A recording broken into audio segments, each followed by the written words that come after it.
अस्सलाम वालेकुम दोस्तों, आपका दोस्त इंजीनियर निशांत और आप मेरा चैनल यूट्यूब पर देख रहे हैं हाउस कंस्ट्रक्शन पाकिस्तान। जिस तरीके के साथ आपको बताया था कि ये मेरी जो साइट है बैरी ऑर्चर में 7-8 मरला की साइट जे ब्लॉक के अंदर 117 ये मेरी कंसल्टेंसीज के अंदर मेरी सुपरवाइजिंग के अंदर ये स्टार्ट है। और आप देख सकते हैं कि ग्राउंड फ्लोर का लेंटर कंप्लीट है, फर्स्ट फ्लोर का लेंटर की तैयारी है और ये जे ब्लॉक का पार्क है और जे ब्लॉक के साथ ये मेरी साइट चल रही है जे ब्लॉक 117। और ये स्टील आ गया मेरा ग्राउंड फ्लोर के लेंटर का भी मुगल सिल्विन डाला था और फर्स्ट फ्लोर के लेंटर के लिए भी मैंने क्लाइंट की रिक्वायरमेंट के मुताबिक मुगल सुप्रीम G60 ये स्टील है मुगल का। और जब भी आप स्टील अच्छे ब्रांड का लेंगे 60 ग्रेड का तो उसके ऊपर आपको पता होगा कि जिस तरह ये सैंपल लग गया मुगल सुप्रीम G60 और ये हर 1 मीटर की लेंथ के ऊपर ये इनकी मार्क किया होता है सैंपल के तौर पे। जिस तरीके के साथ देख सकते हैं कि ये मुगल 60 लिखा हुआ है, इसके हर 1 मीटर के बाद फिर मुगल 60 लिखा हुआ है। ये तमाम मुगल 60 हर एक बार अगर 40 फीट की है तो उसके हर 1 मीटर के बाद इसके ऊपर इसका कोड लिखा होता है कि मुगल सुप्रीम है। और इसी तरीके के साथ इनकी जो बॉन्डिंग है उसके साथ भी मुगल का लिखा हुआ है।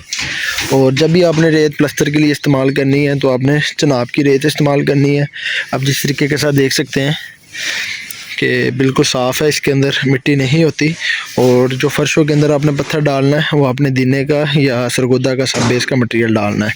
और ये घर भी आप देख सकते हैं कि आज से 1 साल पहले मेरी कंसल्टेंसी के अंदर ये घर बना था। ये 114 जे ब्लॉक, ये 117 जे ब्लॉक, यानी कि 2 प्लॉट छोड़ के ये एक प्लॉट 117 है, ये जे ब्लॉक 114 है। तो इसका भी फ्रंट एलिवेशन दिखाता हूँ कैसा है। इसकी मैंने वीडियो अपने यूट्यूब चैनल के ऊपर लगाई हुई है। ये देख सकते हैं ये जे ब्लॉक 114 है और ये पार्क के बिल्कुल सामने है और वो थोड़ा सा 2 प्लॉट छोड़ के है। ये भी मेरी कंसल्टेंसीज के अंदर बना था आज से 1 साल पहले। तो ये भी स्पेनिश लुक के अंदर है। तो आज की व्लॉग के अंदर आपको ये बताना है कि जब भी आप घर बनाते हैं तो घर के बनाने के अंदर कौन कौन से मसाइल दरपेश होते हैं और आपको मटेरियल कौन सा लगाना चाहिए। और आपको पता लग गया है कि जो ईंट है ये अव्वल क्लास है, ये जो पर्दे वगैरह है और ममटी के लिए जो ईंट हमारी मंगवाई है। और साथ ग्राउंड फ्लोर का भी प्लस्तर स्टार्ट है। आए आपको प्लस्तर के बारे में टिप्स बताते हैं। जिस तरीके के साथ देख सकते हैं कि प्लस्तर की एक्टिविटी हो रही है और आपको बोर्ड देख सकते हैं कि जब भी आपका घर का कोई कॉन्ट्रैक्टर काम कर रहा हो या मिस्त्री कर रहे हो तो बोर्ड के ऊपर आपने ये टेप लाजमी लगानी है। इससे क्या होगा, बोर्ड के अंदर सीमेंट नहीं जाता और इसका जो लेवल है वो आपने 3.5 फीट रखना है, उसके ऊपर आपने बोर्ड लगाना है। स्टैंडर्ड को आप मीट करते हैं तो 4 फीट के अंदर आपका जो ऊपर की इसका लेवल है उधर तक आपका आना चाहिए। 3 फीट 6 इंची आपका ये चुगाट लेवल से इसका आपने इक्वल लेवल के अंदर लगाना है। उसके साथ जो बोर्ड के अंदर लगाने हैं, 2 बोर्ड को जब जॉइंट करते हैं तो आपने जॉइंटर लाजमी लगाना है। ये इसको जॉइंटर लगाया गया है, ये गैप भी पूरा, ये गैप भी पूरा है। शाद भाई बताएं कि प्लस्तर को करते हुए कौन कौन सी बातों का ख्याल रखा जाता है और प्लस्तर को किस तरीके के साथ पायदारी और इसकी जो लाइफ है ज़्यादा कर सकते हैं। जो बाज़ औक़ात ठेकेदार हजरात गलतियाँ कर लेते हैं प्लस्तर के अंदर, वो क्या चीज़ें हैं जनाब? प्लस्तर सब तो पहले तो यह है कि भाई प्लस्तर का रेशो जो है भैया वो बेहतरीन होने चाहिए, पैदारी होनी चाहिए, जिनके 4-1 का होना चाहिए। और प्लस्तर ब्रेक ज़्यादा हो तो पैदार ज़्यादा होता है, मोटा प्लस्तर जो है वो पैदार नहीं होता, वो फुल जाता है अंदर से। ठीक है। और ये बताएं कि जब भी आप प्लस्तर करते हैं तो इसको आप जाली के थ्रू मिक्स करके उसको गुजारते हैं, उसका क्या फ़ायदा होता है? उसका फ़ायदा जनाब ये होता है कि मिक्स अच्छा हो जाता है, अच्छा हो जाता है, यानी कि एक जान हो जाता है सीमेंट और रेता। और उसके अंदर जो छोटे मोटे जरे हैं वो मिट्टी के या कंकर के वो निकल जाते हैं। वो निकल जाते हैं। और थोड़ा सा आप नाज़रीन को बताएंगे प्लस्तर को किस तरीके के साथ आपने, अगर घर के अंदर प्लस्तर चल रहा है तो किस तरीके के साथ आप अपने प्लस्तर को चेक कर सकते हैं कि आपके मिस्त्री ने काम ठीक किया। और प्लस्तर के अंदर कौन कौन सी चीज़ें होती हैं मेन कि जिससे आपको पता चल जाए कि हमारा काम ठीक हो रहा है। हाँ जनाब, ये चप्टी है, ये गुनिया है भैया। ठीक है, ये गुनिया है, ये चप्टी है, इसके साथ हम चेक करते हैं। हाँ जी, ये प्लस्तर जब कर रहे थे तो ये देखें जी, ये चप्टी चेक कर लें। ठीक है, ठीक है जी, ठीक है। इससे पता चल जाता है कि भाई खराब है या सही है, सही है। ठीक है। और ये जो दोनों कोनों के दरमियान कच्छ होती है ना जी, ठीक है, उसको गुनिया के साथ ये देखें गुनिया ठीक है, बुनिया में भी एक्यूरेट है जी, ये देखें। ठीक है। यानी कि आपने चपटी के साथ इसकी लेवल को चेक करना है, चेक करना है, और उसके बाद जो आपके कोने होंगे उसको आपने गुनिये के साथ से चेक करना है। तो इसके साथ प्लम्ब की भी ज़रूरत होती है, जिसको साल करते हैं चपटी के साथ, वो किस तरीके के साथ करते हैं? हम छाप वगैरह लगाते हैं ना, छाप वगैरह लगा कर पूरी दीवार को छाप लगा कर ना, तो इसके चपटी के साथ बुंदा निकालते हैं, और बुंदे को ये साल है ना इसके साथ निकालते हैं। ठीक है, देखो ना एक्यूरेट साल आ रही है, एक साथ ही निकालते हैं। ठीक है। वो साल को प्लस्तर के साथ करेंगे या चपटी के साथ लगा के साल को करेंगे? अगर चपटी के साथ लगा कर करेंगे, बुंदा निकालेंगे, चपटी के साथ साल करेंगे तो फिर भी एक्यूरेट आएगा। अगर प्लस्तर का बुंदा निकाला है तो प्लस्तर के ऊपर करेंगे फिर भी ये सही है। हाँ जी, अगर एक मसला हो रहा है भी, अगर तो साड़ी दीवार के कोई फर्क है भी है, तो अगर उसमें निकालना चाहते हैं तो ठिए लगा लें, यानी कि 4 फुट के या चपटी है थोड़ी 5 फुट की, तो 5 फुट के एरिए पर ठिए लगा लें।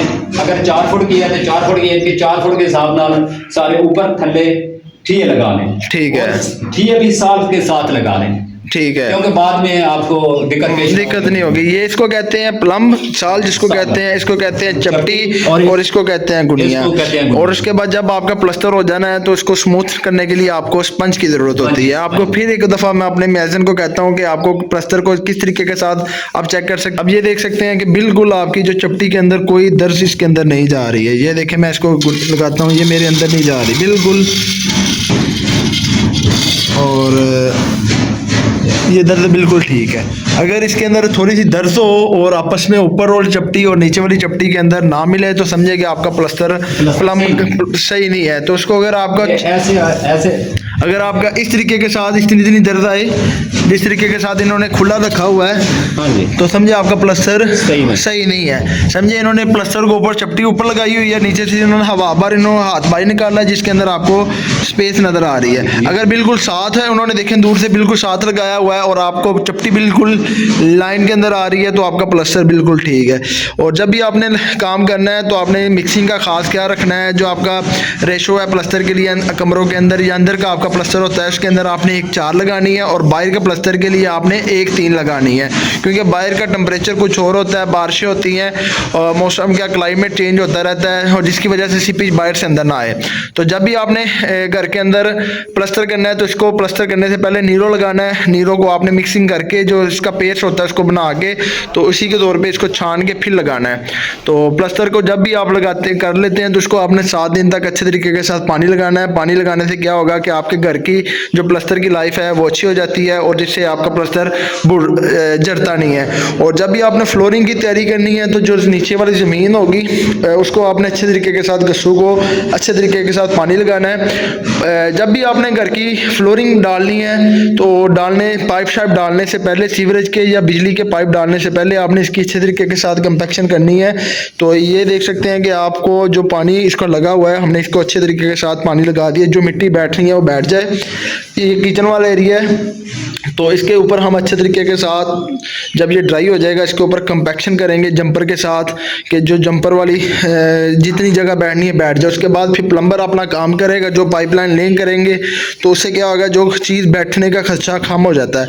अगर आप बिजली के पाइप डाल के, सीवरेज के पाइप डाल के इसके ऊपर कंपैक्शन करेंगे तो पाइप के टूटने का खर्चा हो जाता है। जब भी आपका कॉन्ट्रैक्टर काम कर रहा हो तो आपने कंपैक्शन सबसे पहले करवानी है, उसके बाद फिर इसके ऊपर पाइपलाइन लिंक करनी है। तो जिसके साथ आपको पता चल जाता है घर के अंदर जो चीज़ें हैं वो ख़राब और नुकसान होने से बच जाते हैं। ये आज एक छोटी सी इंफॉर्मेटिव वीडियो है आपके साथ प्लस्तर के मतलब और फ्रंट एलिवेशन के मतलब और मटेरियल कौन कौन सा आपने लगाना है उसके मतलब। वीडियो अच्छी लगी और लाइक और सब्सक्राइब करें। कि आप देख सकते हैं कि जब भी आप घर की कंस्ट्रक्शन करवाते हैं और ग्राउंड फ्लोर का लेंटर हो, फर्स्ट फ्लोर का लेंटर हो, तो उसके अंदर आपका जो पाइपिंग होती है और छत की जो पाइपिंग होती है, इसके अंदर जो फैन बॉक्स होता है, जो एसी के पॉइंट होते हैं और जो किचन के अंदर एग्जॉस्ट के पॉइंट होते हैं, उसको आपने किस तरीके के साथ चेक करना है और किस तरीके के साथ लगाना है। जिस तरीके के साथ ये मेरे इलेक्ट्रिशियन है, आपको दिखा सकते हैं कि इलेक्ट्रिशियन के मौके के ऊपर जहाँ जहाँ बेड आपके आ रहे हैं, तो बेड के ऊपर आपका जहाँ पे एसी का ऑप्शन है एसी का कवर करेंगे, और जिस जगह के ऊपर आपका फ़ैन का होगा फ़ैन का आ जाएगा, उसके साथ लाइटों के आ जाएंगे, लाइट प्लग आ जाएंगे, ब्रेकर एसी का किस जगह के ऊपर इंस्टॉल करना है, मेन डीबी आपकी किधर आनी है, और जो भी आपका सेकंड फ्लोर आप लेंटर की कास्टिंग करने से पहले एक बहुत बड़ी गलती कर बैठते हैं, जिसके अंदर आपका सोलर के पाइप नहीं इंस्टॉल करते। तो सर इसके अंदर बताइएगा सोलर के पाइप किस किस जगह के ऊपर इंस्टॉल करेंगे? तो सोलर के पाइप हम डाल के इधर मम्टी में रखना है हमने, इधर ना सारा इंजेक्शन बॉक्स, हमने सोलर के पाइप डाल के ऊपर मम्टी में इंजेक्शन बॉक्स बनाना है उसका। उधर मेन भी उधर से ही आ जाएगी, नीचे से वापता की सोलर के पाइप सारे उधर आ जाएंगे। अच्छा, अगर 10 किलोवाट का हम इंस्टॉल करते हैं तो इसके अंदर 2 इस जगह के ऊपर आ जाएंगे, 2 उस जगह के ऊपर आ जाएंगे, 2 हमारे इस जगह के ऊपर जहाँ से आपने निकालने हैं, और सीधा और जो मम्टी के अंदर प्लेटें वगैरह लगेंगे उसी के साथ आ जाएंगे। हाँ जी, उसमें से सारी उनकी सोलर प्लेटों की तारें और सबसे पहले आपने जब भी घर की ग्राउंड फ्लोर का या फर्स्ट फ्लोर का आपने लेंटर डालना हो, अगर ग्राउंड फ्लोर के लेंटर के ऊपर आपने फर्स्ट फ्लोर की चिनाई वगैरह या लेंटर नहीं डालना, तो आपने जो सोलर की प्लेटें होती हैं बेस प्लेट, वो आपने लेंटर के साथ फिक्स कर लेनी है। जिस जिस जगह के ऊपर इनके पाँव आपने आएंगे, तो बेस प्लेट के लगाने से ये होगा कि आपका जो लेंटर के अंदर आपको तोड़ना या डिसमेंटल करना या जरी लगानी होती है, उससे आपकी बचत हो जाती है। तो ये ख़ास ख्याल रखना है कि जो बेस प्लेट आप इंस्टॉल करेंगे वो अपने लेंटर के साथ जिस तरीके के साथ देख सकते हैं, जिस जगह के ऊपर पॉइंट बनेगा लेंटर का, वो आप वहाँ पे बेस प्लेट इंस्टॉल कर लेंगे, इस जगह के ऊपर बेस प्लेट इंस्टॉल कर लेंगे। इससे क्या होगा कि आपकी जो लेंटर के साथ उसकी मजबूती आएगी वो हो जाएगी। उसके साथ 1.5 फीट का एंकर बोल्ट होता है, 6 इंची उसका एल आ जाएगा, 1 फुट ऊपर की तरफ होगा, 6 इंची लेंटर के अंदर आ जाएगा, उसके साथ 6 इंची ऊपर नज़र आएगा, और 6 इंची जो आपका फ्लोर मार्जिन आप इंस्टॉल करते हैं, मार्बल लगाते हैं, टाइल लगाते हैं, तो उसके अंदर उसके एक नीचे की तरफ वाशल आ जाएगी, एक ऊपर की तरफ वाशल आ जाएगी, उसी के साथ ये इंस्टॉल होके। तो आपका जो फ्यूचर में आपको तोड़ना या डिसमेंटल करना, उसमें आपका ख़र्चा हो जाता है, जिसकी और आप उस तरीके के साथ गीज़र फैन बक्स आना है, जिस जगह के ऊपर आपके एसी के आने हैं, एसी के 2 इंची के जो पाइप आपने इंस्टॉल करने हैं, 2 इंची का आ गया। जब भी छत के अंदर आपने पाइप इस्तेमाल करना है तो वो आपने पॉपुलर का करना है, और जो भी इसकी फिटिंग होगी, बैंड होंगे, वो सारे के सारे पॉपुलर के हैं, पॉपुलर का पाइप है। अब जिस तरीके के साथ देखेंगे पॉपुलर का पाइप के ऊपर इनका कवर किया हुआ है कि सारी जो इनकी, अब जिस तरीके के साथ आप देख सकते हैं पॉपुलर ब्रांड है, पॉपुलर का ही फैन बक्स है। तो ये लगाने से क्या होगा कि आपकी जो पाइपिंग है इसके ऊपर बंदा खड़ा होता है, जिस तरीके के साथ समझे मैं खड़ा होता हूँ, तो ये टूटेगा नहीं। तो जब भी कंक्रीट वगैरह वो कास्टिंग करते हैं तो रेडी वगैरह व्हील बारो लेके जाते हैं, तो वो ऊपर चलाते हैं, तो जिसकी वजह से ये पाइप टूटता नहीं है। खुदा न खासा लेबर जब काम कर रही होती है, वो ये नहीं देखती कि काम को किस तरीके के साथ अंजाम देना होता है, या अपने सुपरवाइजिंग के अंदर मैनेजमेंट करके तो इसको परफॉर्म करना होता है।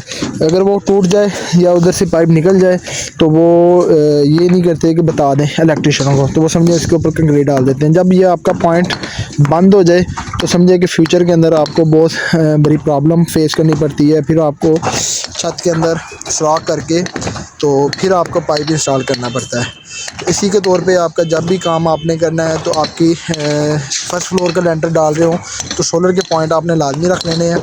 तो सोलर के पॉइंट रखने से क्या होगा कि आपका फ्यूचर में आपकी तमाम जो सोलर की इंस्टॉलेशन ईज़ी हो जाती है। उसके आपकी अर्थिंग के पॉइंट चले जाते हैं, उसके अंदर आपका जो बोर के साथ अर्थिंग कनेक्ट होती है, उसके साथ जो आसमानी बिजली करती है उसका पॉइंट निकल आता है। और जिस तरीके के साथ जहाँ पे बीम्स आने होते हैं, और जो मोस्ट इम्पोर्टेंट है बेस प्लेट आपने इंस्टॉल करनी होती है, वो आपने उसके साथ लेंटर के अंदर कर लेनी है। उसको लेंटर के ऊपर नहीं करना, खुदा नहीं लगाना, ना ही इसके अंदर आपने रबर बोल्ट लगा के करना है। और जब भी आपका कवर होगा, टंकी जहाँ पे आ गई वहाँ पे आपने रिमोट कंट्रोल के साथ पावर स्विच की ऑप्शन दे लेनी है, जिस जगह के ऊपर देख सकते हैं। तो तमाम काम को आपने एडजस्टमेंट कर लेना है, जहाँ पे एसी के पॉइंट आएंगे और जहाँ पे आपके स्विच बोर्ड के आएंगे, लाइट प्लग के आएंगे, मीडिया बाल के आएंगे, और जो आपका कवर होगा वो आपने सबसे पहले लेंटर के अंदर कर लेना है।